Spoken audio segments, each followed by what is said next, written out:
Instacart is on a mission to have you not leave the couch this basketball season. Because between the pre-game rituals and the post-game interviews, it can be difficult to find time for everything else.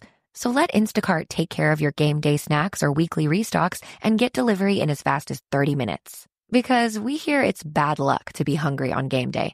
So download the Instacart app today and enjoy $0 delivery fees on your first 3 orders. Service fees apply for 3 orders in 14 days, excludes restaurants.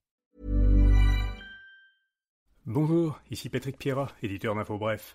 Voici l'essentiel des nouvelles en ce jeudi 12 juin. Michael Sabia va quitter Hydro-Québec le mois prochain. Le PDG de la société d'État a annoncé qu'il va se joindre au gouvernement fédéral à titre de greffier du bureau du conseil privé et secrétaire du cabinet.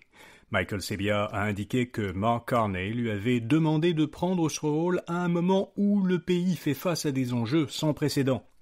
Sabia avait remplacé Sophie Brochu à la tête d'Hydro-Québec il y a 2 ans. Auparavant, il était sous-ministre des Finances du gouvernement Trudeau. Le conseil d'administration d'Hydro-Québec recommandera au gouvernement Legault au cours des prochaines semaines un successeur potentiel.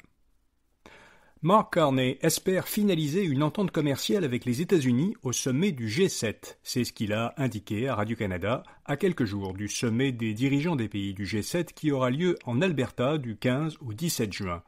Carney aura une rencontre bilatérale avec Donald Trump lors du sommet.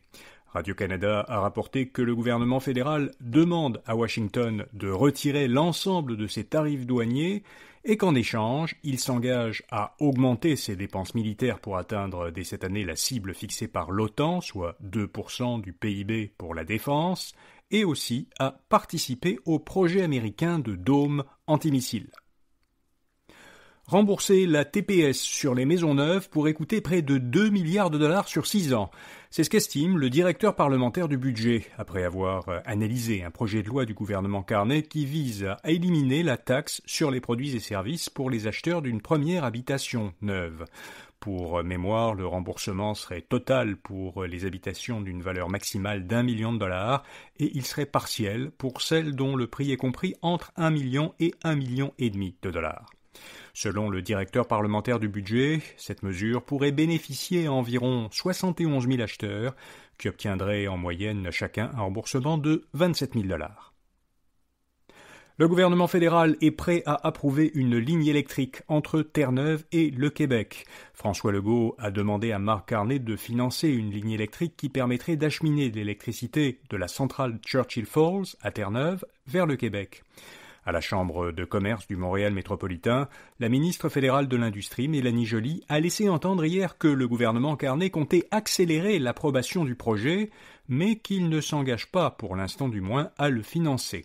Mélanie Joly a précisé que les éventuelles discussions sur le financement du projet se referont via la Banque de l'infrastructure du Canada.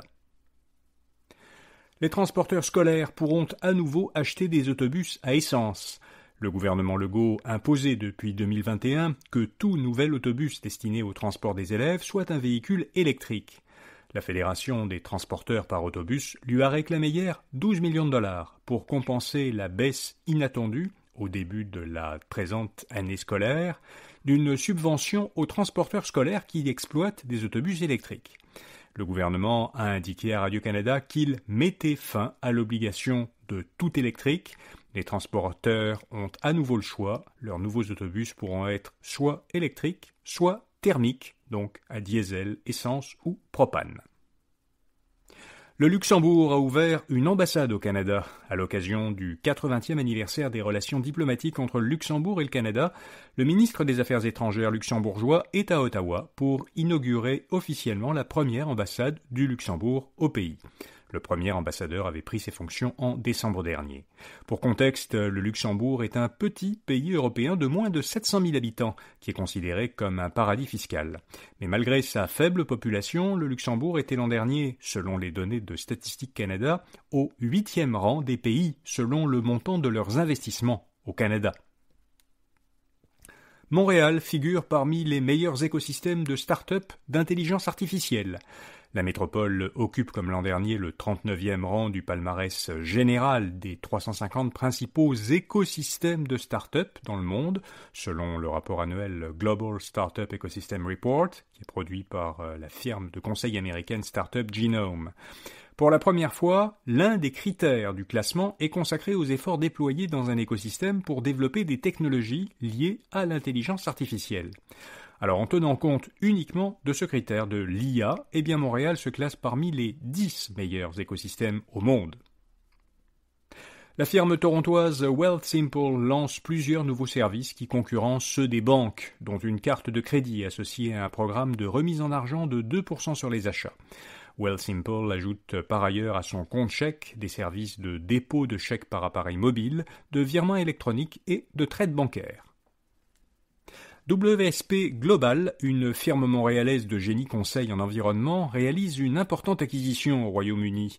Elle achète une entreprise britannique de génie, qui s'appelle Ricardo, pour environ 670 millions de dollars. Ricardo est active dans les secteurs de l'énergie, de l'environnement et du transport ferroviaire, des secteurs que WSP estime être en forte croissance. WSP a réalisé plusieurs importantes acquisitions dans les dernières années. Sa capitalisation boursière dépasse désormais 35 milliards de dollars. Et puis Disney et NBC Universal poursuivent le service de génération d'images par intelligence artificielle Midjourney. Les deux conglomérats américains du divertissement accusent Midjourney de vol de contenu. Ils reprochent à Midjourney de permettre à ses utilisateurs de reproduire en images des personnages de plusieurs univers tirés de ses films et émissions de télévision, comme Star Wars, Histoire de jouer ou Les Simpsons. C'est la première fois que de grands studios américains attaquent en justice une entreprise d'intelligence artificielle. Voilà, vous savez l'essentiel. Bonne journée et à demain matin. This episode is brought to you by Progressive Insurance. Do you ever think about switching insurance companies to see if you could save some cash? Progressive makes it easy to see if you could save when you bundle your home and auto policies. Try it at Progressive.com. Progressive Casualty Insurance Company and Affiliates. Potential savings will vary, not available in all states.